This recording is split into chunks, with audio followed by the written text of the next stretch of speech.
Assalamu alaikum students. My name is Faizan Siddiqui and I am your chemistry teacher.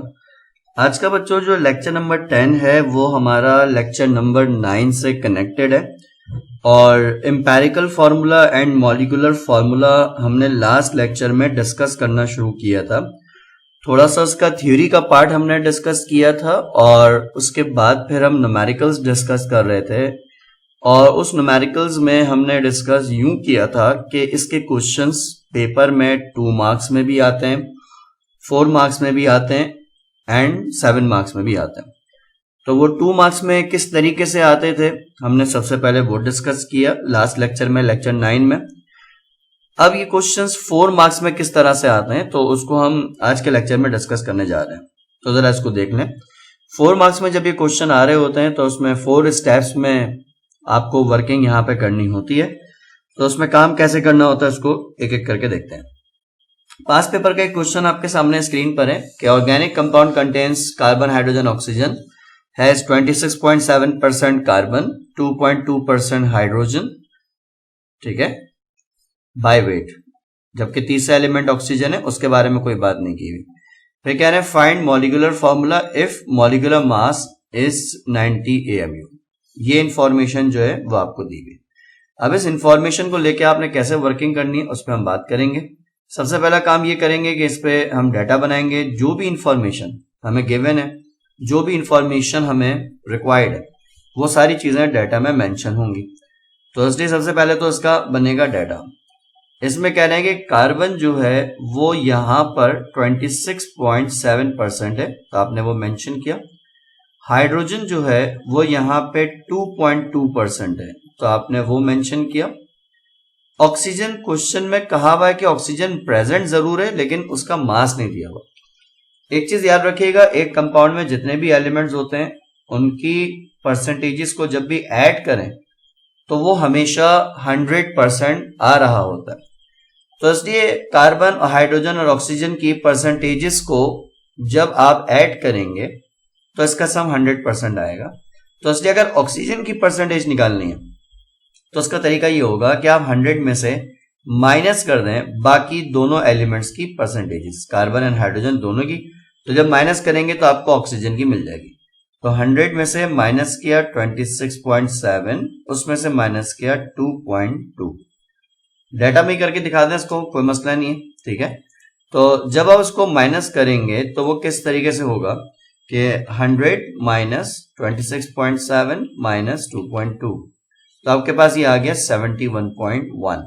तो ये यहां पर परसेंटेज होगी ऑक्सीजन की 71.1%, ठीक है। फिर डाटा में कंपाउंड का मॉलिक्यूलर मास दिया हुआ है कि कंपाउंड का मॉलिक्यूलर मास है 90 AMU और आपसे कहा जा रहा है कि भाई आप उसका मॉलिक्यूलर फॉर्मूला जो है फाइंड करें, ठीक है। तो आपने उसका मॉलिक्यूलर फॉर्मूला यहाँ पे फाइंड करना है। अच्छा, अब ये जो आप वर्किंग करेंगे ये स्टेप बाय स्टेप वर्किंग होगी और किस तरह से काम होगा उसको देख लें। जो मैंने आपको मेन स्टेप्स लिखवाए थे परसेंटेजेस के, अगर आप उसको कंसिडर करें तो आपको ये वाले स्टेप्स समझ में आएंगे कि काम किस तरह से हो रहा है। तो चलें इसको स्टार्ट लेते हैं। देखिए भाई, इसको जब आप यहाँ पे सॉल्व करना शुरू करेंगे तो इसके सॉल्व करने में जो सबसे पहला स्टेप होगा वो ये होगा कि क्योंकि परसेंटेजेस तो आपको गिवन की हुई है, तो फर्स्ट स्टेप में you have to find the mole ratio of elements, ठीक है। तो फर्स्ट स्टेप में हम मोल रेशो ऑफ एलिमेंट्स यहां पे निकालेंगे। अच्छा, मोल रेशो किस तरह से निकाला जाएगा उसका फॉर्मूला पीछे लिखवाया था, आप पहले वो फॉर्मूला मेंशन करेंगे कि mole ratio of element is equal to percentage of element. जिस एलिमेंट का मोल रेशो निकालना है आप उस एलिमेंट की परसेंटेज लें and divided by atomic mass of element. Percentage को एटॉमिक मास से डिवाइड कर दें। एटॉमिक मासेस आपको एक्चुअल क्वेश्चन में गिवन होते हैं। तो जब हम मोल रेशो निकालेंगे यहाँ पे कार्बन का, तो कार्बन की परसेंटेज हमारे पास डाटा में है 26.7%। तो आपने इसकी परसेंटेज ले ली 26.7 और डिवाइड कर दिया कार्बन के एटॉमिक मास से, ठीक है। तो जब आप 26.7 को एटॉमिक मास से डिवाइड करेंगे, सही, डिवाइड बाय 12, तो आपके पास आएगा 2.225। तो 2.225 ये मोल रेशो है कार्बन का। फिर आप मोल रेशो निकालेंगे हाइड्रोजन का, तो हाइड्रोजन की परसेंटेज ली, डाटा में दी हुई 2.2%, तो आपने इसकी परसेंटेज ली 2.2 और इसको डिवाइड कर दिया हाइड्रोजन के एटॉमिक मास से। तो जब 2.2 को 1 से डिवाइड करेंगे तो रिजल्ट आ जाएगा 2.2। फिर आप ऑक्सीजन की निकालेंगे परसेंटेज, तो ऑक्सीजन की मोल रेशो, तो ऑक्सीजन के मोल रेशो के लिए उसकी परसेंटेज ली, परसेंटेज डाटा में है 71.1, तो आपने मेंशन किया 71.1 और डिवाइड कर दिया एटॉमिक मास से जो कि यहाँ पे 16 है। तो 71.1 को डिवाइड किया एटॉमिक मास से जो कि 16 है, तो आंसर आया 4.44375, 4.44375।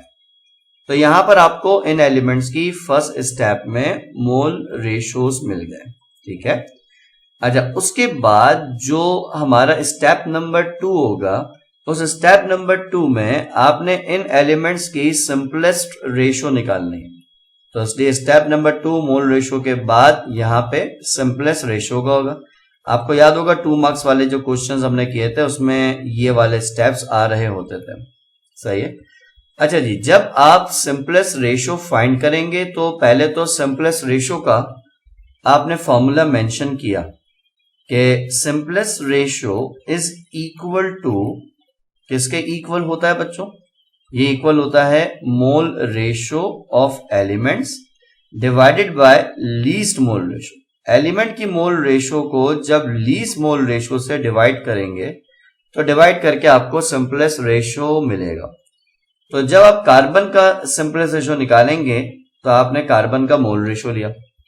अब कार्बन का मोल रेशो जो है वो हमने निकाला हुआ है 2.225, तो आपने मेंशन किया 2.225 डिवाइडेड बाय लीस्ट। अब इन तीनों को कंपेयर करें तो इसमें लीस्ट जो मोल रेशो आ रहा है वो हाइड्रोजन का यहाँ पे नजर आ रहा है 2.2, तो आपने इसको डिवाइड किया लीस्ट वाले के मोल रेशो से 2.2 से। तो जब आप 2.225 को डिवाइड करेंगे 2.2 से तो रिजल्ट क्या आएगा? 2.225 डिवाइडेड बाय 2.2, तो रिजल्ट आ रहा है 1.01, इस तरह करके आ रहा है, यानी अप्रोक्सीमेटली इसका जो सिंपलेस्ट रेशो आ रहा है वो 1 आ रहा है। इसी तरह आप हाइड्रोजन की निकालेंगे। हाइड्रोजन की मोल रेशो आपने निकाली है 2.2 ऊपर वाले स्टेप्स में, और divide by least mole ratio इसी का ही है 2.2, तो रिजल्ट हमारे पास क्या आ जाएगा? 1।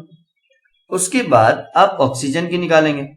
तो ऑक्सीजन की मोल रेशो जो आपने निकाली है वो निकाली थी 4.44, ठीक है, 375 लिख देता हूं मैं।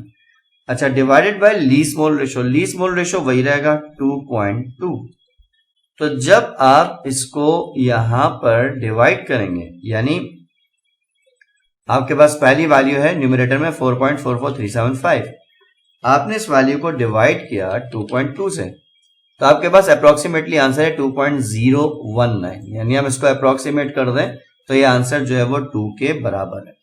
तो कार्बन का सिंपलेस्ट रेशो 1 है, हाइड्रोजन का 1 है और ऑक्सीजन का 2 है। तो जब आप सिंपलेस्ट रेशोज निकाल लेंगे तो निकालने के बाद आपको कंपाउंड का एम्पेरिकल फॉर्मूला मिलेगा। एम्पेरिकल फॉर्मूला क्या मिलेगा? कार्बन 1 है तो आपने एक दफा लिख दिया, हाइड्रोजन भी 1 है तो आपने इसको भी एक दफा लिख दिया, ऑक्सीजन यहाँ पे 2 है तो आपने इसको O लिख के 2 लिख दिया।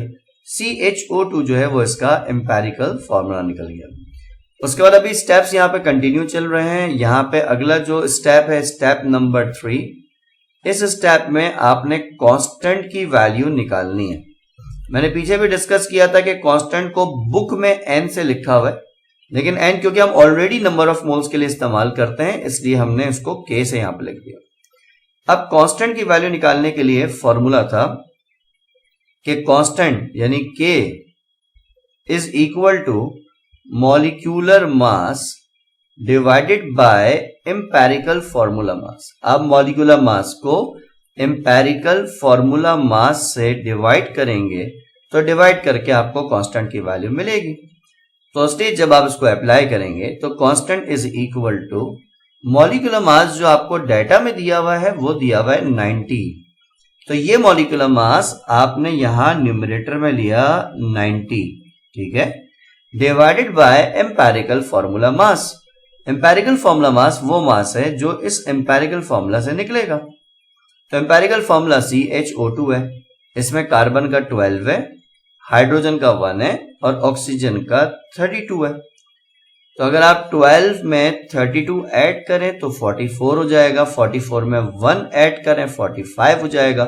तो यहां पर न्यूमरेटर में 90 एंड डिनोमिनेटर में 45 आ जाएगा। उसके बाद जब आप 90 को 45 से डिवाइड करेंगे तो K की वैल्यू आपके पास 2 आ जाएगी। तो इस तरह आपका स्टेप नंबर 3 हो जाएगा जिसमें आपने K फाइंड कर लिया। फिर उसके बाद आप इसका स्टेप नंबर 4 करेंगे। उस स्टेप नंबर 4 में you have to find the molecular formula of compound. आपने मॉलिक्यूलर फॉर्मूला निकालना है। जब हम मॉलिक्यूलर फॉर्मूला निकालेंगे तो उसके लिए रिलेशन पहले लगाएंगे। रिलेशन हमारे पास है कि molecular formula is equal to, ये रिलेशन पीछे जो स्टेप्स लिखवाए थे वहां पर है, ये स्टेप अगर किसी पीछे याद नहीं है आप टेक्स्ट बुक से भी देख सकते हैं। तो molecular formula is equal to empirical formula multiply by 2। तो जब आप इसको सॉल्व करेंगे तो इस तरह से हो जाएगा कि molecular formula sorry empirical formula multiply bye K, ठीक है, सही। अच्छा, जब आप इसको सॉल्व करेंगे तो ये इस तरह से हो जाएगा कि molecular formula is equal to empirical formula. अब एम्पेरिकल फॉर्मूला जो आपके पास है वो तो आपने निकाला हुआ है इस जगह पे, यहां पे, तो आपने उसको मेंशन किया कि CHO2, ये इसका एम्पेरिकल फॉर्मूला आप ऑलरेडी निकाल चुके हैं और उसको मल्टीप्लाई करना है आपने कांस्टेंट से। कांस्टेंट ये ऊपर निकल गया है कि K की वैल्यू यहाँ पे 2 है। तो molecular formula is equal to 2 को अंदर मल्टीप्लाई करें तो C2, H से मल्टीप्लाई किया H2 और O से मल्टीप्लाई किया 2 2 4, C2H2O4। ये इस कंपाउंड का यहाँ पे आपको मिल जाएगा मॉलिक्यूलर फॉर्मूला और ये इसका यहाँ पे आंसर हो जाएगा, ठीक है, इस तरह से। तो ये जो 4 मार्क्स का क्वेश्चन आ रहा होता है उस 4 मार्क्स के क्वेश्चन में आपने ये वाले स्टेप्स करने हैं, तो ये इस तरह से आसानी से इंशाल्लाह ताला आपसे हो जाएंगे। अच्छा, इन न्यूमेरिकल्स में हल्के फुल्के मसले मसाइल अक्सर आते हैं, बाज़ दफा सिंपलेस्ट रेशो वाले स्टेप्स में गड़बड़ हो जाती है। जैसे मैं इसका एक और क्वेश्चन कराता हूं, जरा उसमें देखिएगा कि मैं सिंपलेस्ट रेशो वाले स्टेप्स में क्या मसले आते हैं, जरा उसको देखते हैं। मैं एक क्वेश्चन जो है वो यहां से आपसे शेयर करता हूं, जरा उसको तरीकेकार उसका देख लेते हैं क्या है। इसको थोड़ा सा फास्ट ट्रैक पे कराऊंगा क्योंकि स्टेप्स आपको समझ में आ गए। जो प्रॉब्लमेटिक जो चीज यहाँ पर है ना, मैं उसको हाईलाइट खास तौर पे करना चाह रहा हूं, तो उसको जरा देखते हैं क्या। अगेन पास पेपर का ये क्वेश्चन है बेटा, और इस क्वेश्चन में ये क्या रहे हैं वो देख लें कि adipic acid is used in the manufacture of nylon. और फिर उसके आगे पूरी कहानी उन्होंने बताई हुई है कि अगर एडिपिक एसिड हमारे पास इतना है तो उसमें ये चीजें हैं। अच्छा, तो चलें उसमें स्टार्ट देते हैं क्वेश्चन को, उसका तरीकेकार समझते हैं कि इसमें है क्या। सबसे पहला इसमें जो काम है वो यही कि भाई हम यहाँ पे इसका डाटा बनाएंगे। Adipic acid is used in the manufacture of nylon. The acid contain 49.3% carbon. Carbon दिया हुआ है यहाँ पे 49.3%, ठीक है।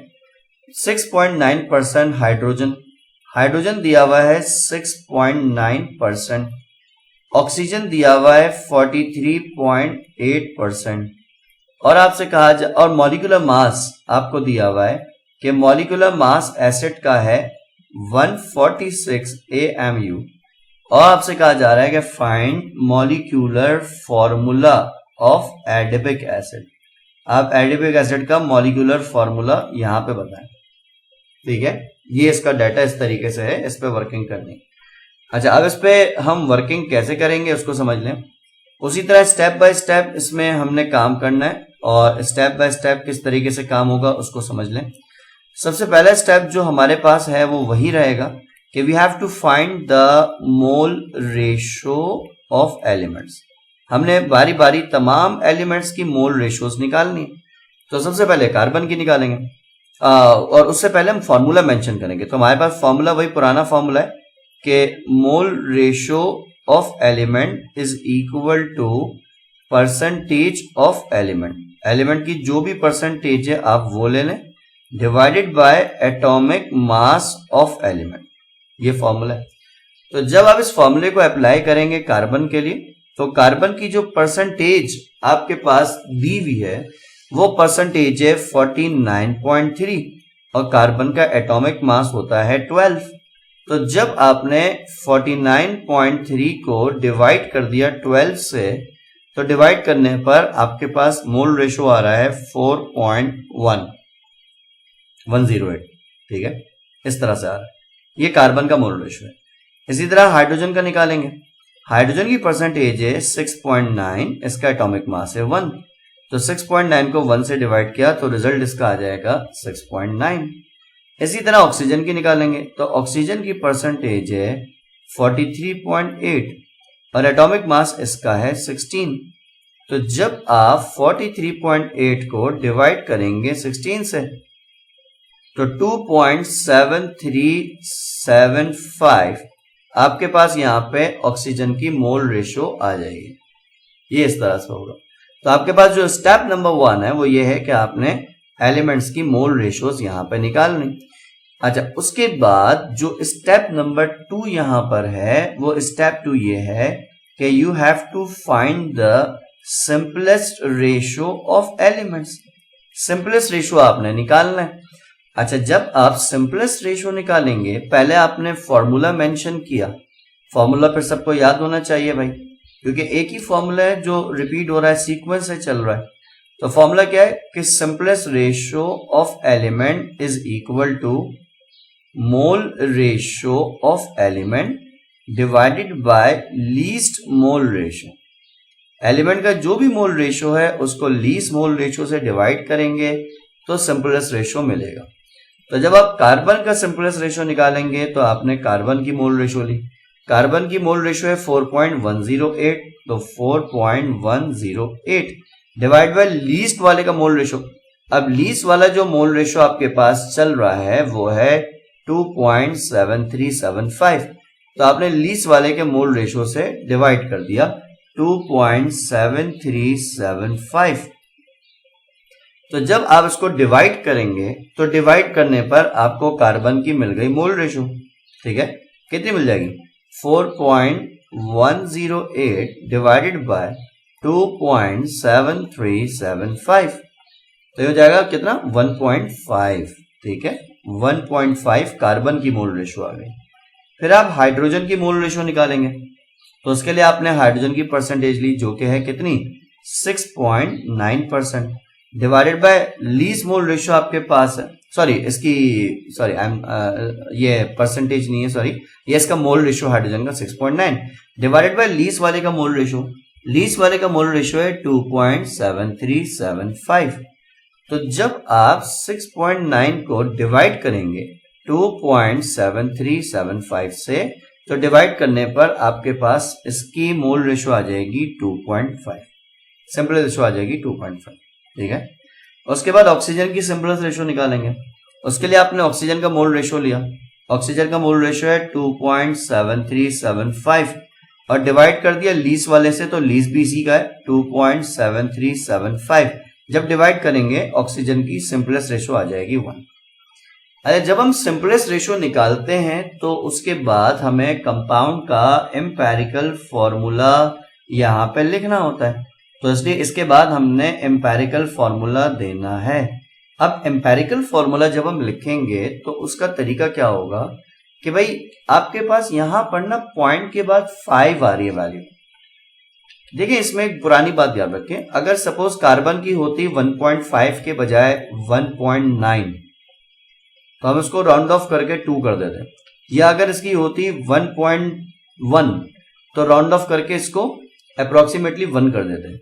लेकिन जब कार्बन की जो आपके पास आ रही है वो 1.5 है, यानी पॉइंट के बाद 5 आ रहा है, तो जब पॉइंट के बाद 5 आएगा तो आपने राउंड ऑफ नहीं करना। ये बड़ी इंपॉर्टेंट बात है जिसमें मोस्ट ऑफ द स्टूडेंट जो है वो मिस्टेक करते हैं, इसलिए इस वाली बात को याद रखें जो मैं बताने जा रहा हूं कि जब भी कभी भी किसी भी सिंपलेस्ट रेशो में पॉइंट के बाद 5 आ जाए तो पॉइंट के बाद 5 आने की सूरत में आपने उसको राउंड ऑफ नहीं करना, बल्कि जब भी पॉइंट के बाद 5 आएगा तो उसको स्मॉलेस्ट होल नंबर में लाने के लिए आपने करना ये होगा कि आपने उसको 2 से मल्टीप्लाई करना है और फिर उस समय आपने तमाम सिंपलेस्ट रेशियो को 2 से जाके मल्टीप्लाई करना है। तो इसलिए यहां पे जो काम है वो ये है कि जब आप कार्बन की सिंपलेस्ट रेशियो निकालेंगे तो ये आ जाएगा 3, हाइड्रोजन के निकालेंगे तो ये आ जाएगा 5, ऑक्सीजन के निकालेंगे तो ये आ जाएगा 2। तो इसलिए जब आप इसका एम्पेरिकल फॉर्मूला निकालेंगे तो भाई कार्बन है 3, हाइड्रोजन है 5, ऑक्सीजन है 2, तो C3H5O2 ये आपको कंपाउंड का एम्पेरिकल फॉर्मूला मिल जाएगा। ये इस तरह से होगा। उसके बाद आप स्टेप नंबर 3 करेंगे। स्टेप नंबर 3 में you have to find the value of constant. तो जब आप K की वैल्यू, कांस्टेंट की वैल्यू निकालेंगे तो उसके लिए वही रिलेशन यूज करेंगे जो पहले यूज किया कि constant is equal to molecular mass divided by empirical formula mass. ऐसे तो K is equal to molecular mass आपको डाटा में ऊपर दिया हुआ है।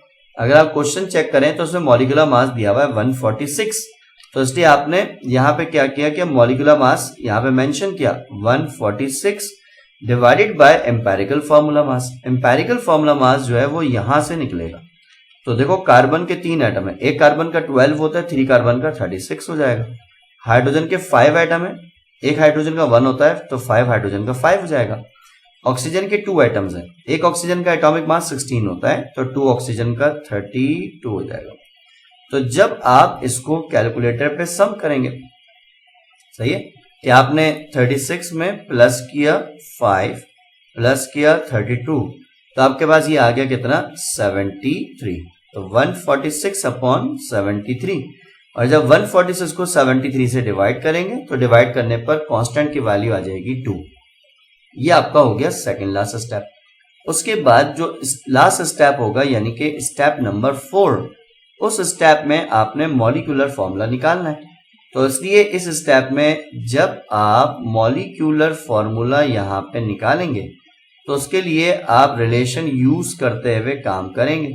और किस तरह से होगा वो इस तरह से होगा कि molecular formula is equal to empirical formula multiply by K, ये रिलेशन लिखवाया हुआ है तो उसी को यूज करते हुए काम करना है। Molecular formula is equal to empirical formula. Empirical formula previous step में हम निकाल चुके हैं कि एम्पेरिकल फॉर्मूला है C3H5O2 और फिर इस एम्पेरिकल फॉर्मूला को कांस्टेंट से मल्टीप्लाई किया। कांस्टेंट हम पिछले स्टेप में निकाल चुके हैं वो है 2, तो आपने 2 से मल्टीप्लाई कर दिया। जब आप मल्टीप्लाई करेंगे तो मल्टीप्लाई करने पर इसका यहाँ पे मॉलिक्यूलर फॉर्मूला आ जाएगा। क्या आएगा, 2 को अंदर C से मल्टीप्लाई किया तो C यहाँ पे 3 था, जब 2 मल्टीप्लाई हुआ तो 2 3 जा 6, जब 2 यहाँ हाइड्रोजन से मल्टीप्लाई हुआ तो 2 5 जा 10, 2 जब यहाँ पे ऑक्सीजन से मल्टीप्लाई हुआ तो 2 2 जा 4, तो C6H10O4 ये कंपाउंड का मॉलिक्यूलर फॉर्मूला है और ये इसका यहाँ पर आंसर हो जाएगा। ठीक है, तो ये इस तरीके से सॉल्व होगा बच्चों। तो ये 4 मार्क्स के क्वेश्चंस हैं। वर्कशीट में इस तरह के 4 मार्क्स के बहुत सारे क्वेश्चंस आपको मिलेंगे। वो क्वेश्चन है कि जिनमें आपको परसेंटेजेस गिवन होगी और उस परसेंटेज से आपने मॉलिक्यूलर फॉर्मूला फाइंड करना होगा। तो जब भी परसेंटेज गिवन हो और मॉलिक्यूलर फॉर्मूला फाइंड करना हो तो 4 मार्क्स के क्वेश्चंस हैं, आपको मिल जाएंगे, इसको ट्राई कर लीजिएगा। वर्कशीट के अंदर बहुत सारे क्वेश्चन है। टेक्स्ट बुक के अंदर इसमें एक क्वेश्चन मौजूद है, टेक्स्ट बुक का पेज नंबर 27 और उसमें क्वेश्चन नंबर 3 है। ठीक है, तो आप इसको भी घर में ट्राई कर सकते हैं, तो इसको जरूर ट्राई कीजिएगा और फिर बताइएगा आंसर सही आ रहे हैं क्या गलत है। तो थैंक यू सो मच बच्चों। नेक्स्ट क्लास में हम 7 मार्क्स के न्यूमेरिकल्स को देखेंगे कि वो किस तरह से आते हैं। तो इंशाल्लाह ताला नेक्स्ट क्लास में इसके आगे से कंटिन्यू करेंगे। थैंक यू सो मच बच्चों, टेक केयर, खुदा हाफिज।